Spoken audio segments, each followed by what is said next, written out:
فاللهم أعني ولا تعن علي، وانصرني ولا تنصر علي، واهدني ويسر الهدى إلي، وأحسن اللهم عاقبتي في الأمور كلها.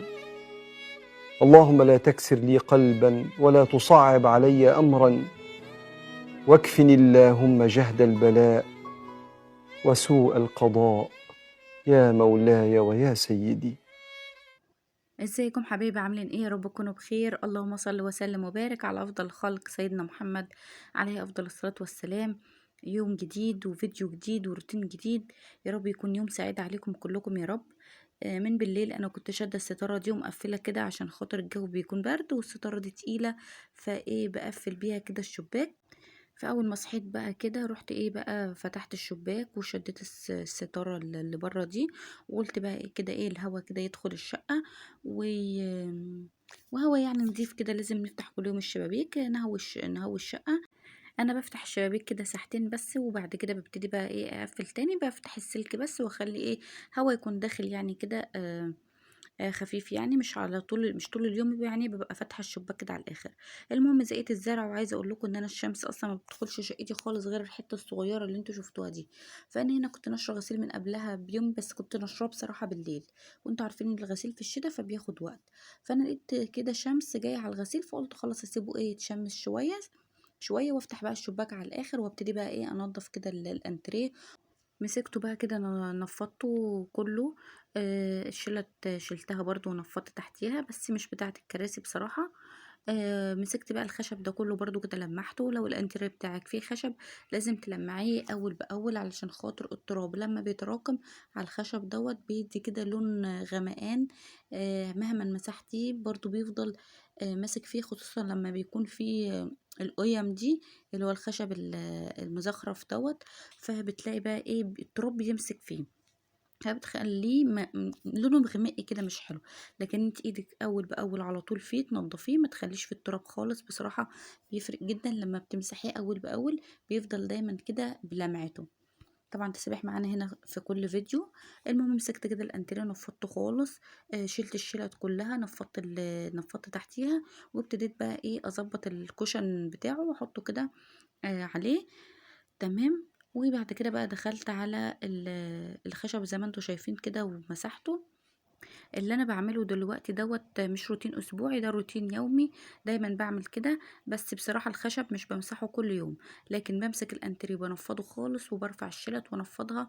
لان طبعا الولاد لو معاها اي حاجة وقعدت على الانتري او على الركنة وحاجة وقعت منهم، فهتلاقيها على طول بتلم نمل وكده وبتلزق في الفرش. فالأحسن ايه أول بأول كده اهو. وده تنظيف يومي. التنظيف اليومي دوت هيسهل عليكي في التنظيف الشتوي، وهيسهل عليكي في التنظيف الأسبوعي والشهري وكل التنظيفات اللي بتيجي بعد كده. لأن التنظيف اليومي ايديكي بتكون في الحاجة أول بأول، وطول ما ايديكي في الحاجة بتفضل بتعيش معاك اكتر، بتفضل شكلها نظيف، بتفضل بحالتها. ما تفتكريش ان انت طول ما انت بتنضفي في الحاجه يبقى انت كده بتهلكي في الحاجه، لا. لو بتهلكي في الحاجه وانت بتحطي لها مواد كيماويه، يعني مثلا تيجي تغسلي فرش الانتريه كل مره تحطي له كلور وتحطي له حاجات كيماويه، لا. طبعا انت لو هتحطي له كلور والحاجات دي، ده لما بيكون وسخ قوي وبيكون بقاله فتره كبيره ما اتغسلش. لكن لما بيكون ايدك في الحاجه اول باول بحبه اريال كده بتبص تلاقيه بينضف على طول. فانتي بالروتين اليومي اللي انت بتعملي لحاجتك وبتخليها نظيفة وبتخليها زي الفل، ده هيسهل عليكي اي حاجة، يعني هيسهل عليكي بعد كده اي روتين تاني بعد كده تعمليه. هتلاقي نفسك بعد كده بتعملي الروتين الاسبوعي او الشهري وانت حاجتك لسه نظيفة. حاجتك ما تستاهلش الهلك، حاجتك ما تستاهلش ان انت تنقعي بقى وتغلي وتغسلي وكل الحاجات دي. اول باول كده ايدك في الحاجه بتاعتك عشان خاطر ما تبص. النيش انا مش بمسحه طبعا كل يوم، ولا الخشب بتاع الانتريه. بس ايه حبيت برضو وانا بمسحهم النهارده اصور واوريك. بالنسبه بقى للناس اللي سالتني على الكابوتينيه مش بيلم تراب، بص هقول لكم، لو خامه الانتريه بتاعتكم او خامه الفرش بتاعكم قطيفه هقول لك بيلم تراب. لكن لو الخامه بتاعه الفرش بتاعك مش قطيفه يبقى مش هيلم معاك تراب خالص. الانتريه بتاع القديم الفرش بتاعه كان قطيفه وما كانش فيه كابوتينيه، وكان بيلم تراب كتير جدا جدا جدا. لكن ده خامه الفرش ده جلد مقلوب، الجلد المقلوب الميزة اللي فيه، بصوا هو أي فرش بيلم تراب، أي حاجة بتلم تراب، بس الجلد المقلوب الميزة اللي فيه إن انت لو بإيدك بس كده مشيتي إيدك على التراب اللي عليه بتلاقيه اتمسح، فبقماشة ناشفة كده بنفضه وبمسحه بيبقى زي الفل والله العظيم. باجي هنا بقى في الانتريه عشان خاطر اكنسه، يعني اكنسه بطريقه اسهل واسهل على نفسي. بعمل ايه؟ باخد الجزء اللي هناك ده لجوه لهناك كده اهو، وبعد كده باجيب بقى من تحت الكراسي، طبعا عشان احنا قبلها بيوم كنا سهرانين في الاوضه دي، فطبعا الولاد كانوا معاهم ورق وكده، فانا يعني انا خليتهم برضو لموا يعني برضو مكانهم، بس اللي بيدخل تحت الكراسي وكده طبعا ده بجيبه طبعا تاني يوم بالمقش.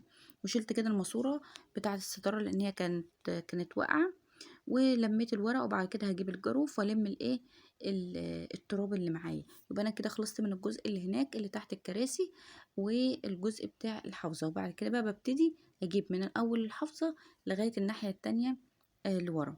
وزي ما قلت لكم ده روتين يومي، ده اللي بعمله في بيتي كل يوم. التنظيف ممكن الانتريه ما بكونش بنضفه قوي زي الركنه بصراحه، يعني مره واتنين وتلاته لاني قعدنا اكتر في الركنه. تمام، دي الترابيزه اللي بناكل عليها، فانا كده ايه كنت حطاها في الجنب ده، فهبتدي بقى كده اكنس مكانها وهرجعها مكانها تاني، وهحط جنبها كده الباف بتاع الركنة عشان خاطر ايه محدش يتخبط فيها، يعني مثلا من الولاد رايحين جايين ما يتخبطوش فيها. انا بحطها في الجنب دوت كده لما نكون بناكل عليها يعني كل يوم. في اوقات بشيلها وبطلع الطبلية، بنقعد على الطبلية يعني وناكل ايه عليها، فبحط الباف كده عشان خاطر محدش يتخبط فيها ولا اي حاجة، على الاقل الباف يعني طري شوية او يعني خفيف، يعني محدش بيتخبط فيه وعارفين انه بيقعدوا عليه يعني وكده. المهم ان الترابيزه مسحتها ونضفتها وكل حاجه، وبعد كده ابتديت حطيت على المفرش وحطيت المنظم دوت بتاع الريموت، وقعدت بحط فيه الشواحن، وقعدت بحط فيه الموبايل. المهم خلصت كده ابتديت بقى اشد الستاره اللي بره دي عشان الهوا كده يدخل في الاوضه كلها، وسبت الشباك ايه شويه كده مفتوح، ما قفلتوش على طول، انا بسيبه يجي ساعتين كده اهو، وبعد كده ببتدي اقفله. بافتح بس الازاز وبسيب السلك عشان مفيش اي حشرات تدخل ولا الولاد ايه يبصوا من الشباك. وبعد كده جيت شغلت القرآن كده اهو، وايه وكده بقى انا خلصت اوضه الريسبشن وادخل بقى على الركنه، برضو بفتح الشباك. بصوا هوريكم حاجه، ده الشباك ده على المنور، يتهيأ لكم ان هو الجو ليل، لا سيبكم من دي، سيبكم من دي تسابيح انتوا عارفينها. المهم بصوا الشباك اصلا بتاع الشارع منور ازاي وبتاع المنور ضلمه. آه الشباك ده بتاع المنور، فتلاقوا ان الاضاءه ما بتدخلش فيه، فانا وقت ممكن اكون بصور بالنهار بس بحس ان الاضاءه الليليه مش النور بتاع ربنا كده داخل، فداخل يعني الشقه وكده. فالمهم ايه بقى، فدايما تشوف الشباك ده معايا مضلم، دايما بيبقى شكله ان هو مضلم اصلا. المهم زي ما عملت في الانتريه كده، فجيت بقى عملت في الركن برضو نفس الحكايه، شلت الشلت كلها ونفضتها زي ما انتوا شايفين بقى، في ورق من الولاد، في شاحن، في مقلمة، كل دوت طبعا هيتلم عشان ايه اخلي الدنيا طبعا نظيفة اول باول. بصوا بقى انا النيش بتاعي كنت هنزله يترش زي الخشب بتاع الانتريه، مش راضيه انزله عشان الراجل اللي هيرشهولي هو الراجل اللي عمل لي الركنه. بصوا مش بقول غير حسب الله ونعم الوكيل في كل واحد ما بيتقيش شغله، لان هو لما جه شاف الركنه اصلا القديمه لما جيت اجددها يعني، فقلت له بص السوست عندي بتبوظ ومش عارفه ايه، قال لي لا ما خلانيش اكمل كلامي، قال لي لا سيبك من الشغل القديم دوت والشغل الشعبي دوت ومش عارفه ايه، ده انا عندي الشغل بتاعي والسوست بصوا لا يعلى عليها. عايزه اقول لكم ان دي اول مره جيت اغسل الركنه، من اول مره بشد السوسته كده اهو طلعت في ايدي، شايفين المنظر بتاعها عمل ازاي. فهو يعني ما بحبش الغرور في الشغل، ما بحبش عدم الضمير، يعني هو عنده غرور في ان حاجته ما حدش يعرف يعمل زيها، طب ادي حاجته اهي باظت. وعلى فكرة الراجل تحت البيت ممكن انزله بيها، بس انا اخر مره كان عنده الانتريه يعني والركنه كنت عامله معاه تاتش يعني وكده، بسبب برضو اهماله وبسبب ما عاملش الحاجه بضمير، واتكلمت معاه كذا مره فما خلاص يعني اللي هو عايزه اكبر دماغي. جيت كنت ناويه اوديله الانتريه، رجعت كنت ناويه قصدي اوديله النيش، بس بصراحة متضايقة يعني منه، فقلت هو عمل حاجة وحشة أصلا في الفرش، فهروح أوديله النيش تاني. فقلت خلاص بقى ممكن أبقى أوديه لحد تاني، بس أنا إيه كنت عايزة أوديله هو عشان يعملوا نفس درجة الخشب اللي في الأنتريه، فمش عارفة والله أعمل إيه. المهم من نفضت كده المفرش، أنا حاطة الحافظة بس مش حاطة تحتيه سجاد، نفضته وكنست كده تحتيه وخليت الدنيا زي الفل. وبعد ما فرشته افتكرت ان انا كنت همسح الديب فريزر كده والتلاجة، طبعا لو عليهم تراب ولا اي حاجة فهيقع على الارض تاني، فهبتدي اكنس حواليه كده تاني. مسكت كده الديب فريزر نضفته خالص لو في اي حاجة مكان ايدينا ولا حاجة، وكانت مبقعة فهبتدي انضفها. برضو الديب فريزر دوت دايما بركن عليه حاجات من فوق، قلت بقى كده انضفه. التلاجة برضو نفس الحكاية، التلاجة السمرا دي بيبان فيها التراب جدا، مش الحاجة البيضة هي اللي بيبان فيها، لا الحاجة السمرا هي اللي بيبان فيها، بس هي حلوة بصراحة. المهم بقى مسكتها كده نضفتها. دايما ايدك في الحاجة تحافظي على الحاجة بتاعتك، طبعا الحاجة دي ما بتجيش بالساهل، فدايما تخلي حاجتك ايدك اول باول كده فيها. مسكت الباب برضو نفس الحكاية نضفته لانه بيبقى لامم يعني تراب وكده، فقلت انضفه. برضو الاماكن من ضمن الاماكن اللي بننساها اكباس النور وتحتيها، بتلاقوا المكان ده موسخ قوي، فادينا برضو اول باول فيه، لاني بتعصب جدا بصراحة من منظر الوسخ اللي بيبقى تحتيه. برضو ابتديت كده اكنس حوالين التلاجة والديب فريزر وكنست دخلت الكناسة يعني كده على جنب ولميتها، وبعد كده دخلت المطبخ. فيديو النهاردة مفهوش طبعا اكل خالص، تمام؟ ليه؟ لاني كان جوزي هياكلنا بره اليوم ده، تمام. عايزه اقول لكم لو انا كنت عيطت كده ما كانش هيخرجنا، بس كان عندي البنات بقى هما اللي سيطروا عليه. احنا اصلا كنا هننزل نجيب لهم هدوم، فهم قالوا له خلاص مادام هننزل نجيب هدوم كده وهنخرج نخليها فسحه بالمره وتاكلنا بره. انا اتصدمت لما هم قالوا كده، لان احنا اصلا مش متعودين ناكل بره خالص خالص. يعني انا من النوادر قوي لما اجيب اكل جاهز البيت، من النادر. الحمد لله والف حمد والف شكر، انا كل الاكل بعمله في البيت، بيتزا، كريب، برجر، بصوا حواوشي، كل حاجه بنعملها في البيت. ولادي بياكلوش اكل من بره ده غير قليل قوي قوي لما يكون في ظروف طارئه، تمام. فطبعا اليوم ده ما كانش عندنا اكل خالص، ما عملتش قصدي يعني الغدا. قلت خلاص مش هعمل اكل خالص، فقلت اسهل بقى على نفسي باقي اليوم وامسك كده المطبخ انضفه. فانا هنا كان عندي بصل وكان عندي ربطة توم، فقلت بتبهدل الدنيا، فقلت امسكها انضفها واخد كده روس التوم بس والربطة كلها بقى كده الباقية دي ارميها في الزبالة. لميت الزبالة كلها، كل اللي في البساكت، باسكت الاوض، باسكت الحمام، باسكت المطبخ، ومع الربطة بتاعة التوم دي، ولميت كده شنطة الزبالة كده ونزلتها. قلت خلاص مادام مش هعمل اكل امسك بقى بدل ما اقعد وامسك التليفون، لا انا امسك كده المطبخ انضفه. مسكت طبعا كل حاجة على الرخامة مسحتها ولمحتها. مسكت السيراميك برضو نضفته. طبعا بيبقى فيه تراب، بيبقى فيه مكان ما ضربة الطماطم حكم طرطشة، بصوا مفيش حاجة بتفضل على حالها. والفوط دي انا كنت منضفه، كنت مصفيه عليها المواعين بتاعه الفطار وكده، فقلت خلاص اشيلهم. ومكان ما صفيت هنا في ميه تحت العلب دي، فقلت بقى انضف كده بالمره واخلي المطبخ زي الفل. فانت اليوم اللي يكون عندك اكل من قبلها بيوم معمول، تمسكي كده اي حاجه تنضفيها، ما تسيبيش يوم يعدي منك من غير ما تكوني هتعملي حاجه. تمسكي ضلفه مطبخ تنضفيها، تمسكي طقم التوابل تنضفيه، تمسكي ضلفه الخزين تنضفيها وتشوفي ايه اللي ناقصك. المهم ما تسيبيش اي حاجه وايدك كده دايما في الحاجه. طبعا رف التوابل ده او التوابل يعني دينا مثلا فيها ميه ولا فيها دهون ولا حاجه، فمع الوقت بيعمل دهون وبياخد وقت في التنظيف، فانت اول باول كده تنضفيه وترجعي حاجتك تاني مكانها. لما باعمل كده باحس إن الحاجة بتاخد نَفَس، والله العظيم باحس إن هي خدت نَفَس كده ونطفت كده. المهم رُحنا بقى خرجنا.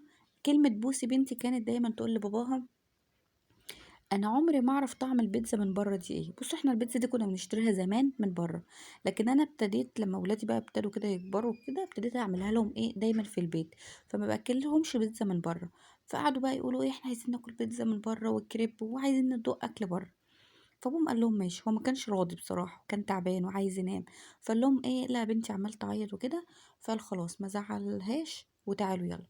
المهم خرجنا طلبنا بيتزا وطلبنا كريب للي كان عايز كريب، وطلبنا بيتزا. والحمد لله الحمد لله اتنصفت. ولادي قالوا لي يا ماما البيتزا بتاعت بره غير اللي انت بتعمليها خالص، طبعا بتاعتي احلى. اه والله العظيم البيتزا دي احنا جايبينها ايطالي مش شرقي، يعني الايطالي احلى. عايزه اقول لكم ان ما فيهاش ولا حته زيتون. احنا كنا طالبينها بالفراخ لان ما بحبش اجيب لحمه من بره. حتى البرجر برضه كنا جايبينه الكريب كنا جايبينه برضه بالإيه، ستريبس فراخ. المهم ما فيهاش كاتشب. لأ كان في كاتشب ما كانش في زيتون، ما كانش طعمها حلو، كانت نيّة من تحت، المهم مش حلوة خالص. فهُم اعترفوا وقالوا لأ اللي أنتِ بتعمليه في البيت أحلى، والله العظيم. ما كنتش مصدقة، كنت فرحانة جدًا. أنا خلّيتهم يجربوا وكنت باقول ربنا يستر لا يحبوا أكل برّه. فقالوا لي: "لأ، إحنا بعد كده ناكل بيتزا من البيت والكريب من البيت، أنتِ اللي بتعمليه أحسن." فقُلت الحمد لله يا رب. وبعدين أنا باضبّطهم، باحط جنبه مخلّلات بقى وكاتشب كتير بقى وطحينة، وبُصّوا أكل بقى أحلى من بتاع برّه والله. فجيت بقى من برّه، هُم كانوا عايزين يناموا كده وأنا كنت مطلّعة كان عندي رُمّان وكان عندي جوافة، فكنت ناوية أعمل لهم عصير أصلًا قبل ما نخرج. فعشان يعني كنت هاراضيهم بيه عشان باباهم ما كانش راضي يخرّجهم ولا يأكّلهم برّه بصراحة. فأول بقى ما إيه، هو كان تعبان وقال لهم يوم تاني، مع إن كان مواعيدهم، فهُم عشان كده قعدوا يعيطوا. فأول ما جيت من برّه قالوا: "يالّا يا ماما بقى إيه اعملي لنا الحاجة بقى اللي إحنا إيه عايزين نشربها." فبهدومي على طول كده دخلت على المطبخ أعملها لهم عشان كانوا خلاص عايزين يناموا. فطلّعت كده كام جوافية عملتها لهم بمَيّة وسكر، ما عملتش معاها لبن، لإني أنا كنت هاحط في الفواكه دي حاجات فيها حديد، فما ينفعش أحط معاهم لبن، لإن اللبن كالسيوم. الكالسيوم ما بيخلّيش الجسم يمتص الحديد. فكان عندي كده حبة رُمّان وكام فراولاية، فقُلت أعمل لهم إيه كده أطباق كوكتيل، تمام. فرُحت عاملة لهم بقى إيه، رُمّان وفراولة وصباعين موز كده، ابتديت بقى أقطّعهم في الأطباق وتفاح. المهم بقى ما كانش في مانجا ولا عصير فراولة. فالمهم أنا عملت باللي موجود في البيت وهو حلو يعني مش قليل. يعني هو موز وفراولة ورُمّان وتفاح وجوافة، فمِيّة فُل و10. وعملت لهم طبق كده حلو فرحوا برضه بيه واتبسطوا بيه، وبعد كده أكلوه وراحوا ناموا. بُصّوا ده كان فيديو النهارده، عارفة إن هو كان طويل بس بجد كان اليوم حلو أوي، وأنا حبيت أشارك معاكم يومي. طبعًا مش كل يوم اللي بامُر بيه باشاركه معاكم، باشارك الحاجات المميزة الحلوة اللي كلنا نقدر نستفاد منها ونتشجع بيها. يا رب يكون فيديو النهارده عجبِك، ولو عجبِك فيديو النهارده ما تنسيش اللايك والاشتراك وشير للفيديو عشان قناتي تكبر بيكم. وأتمنى إن أنتم تكتبوا لي كومنتات تحت، وكل واحدة تكتب كومنت جنبه وردة حلوة زيها. السلام عليكم ورحمة الله وبركاته.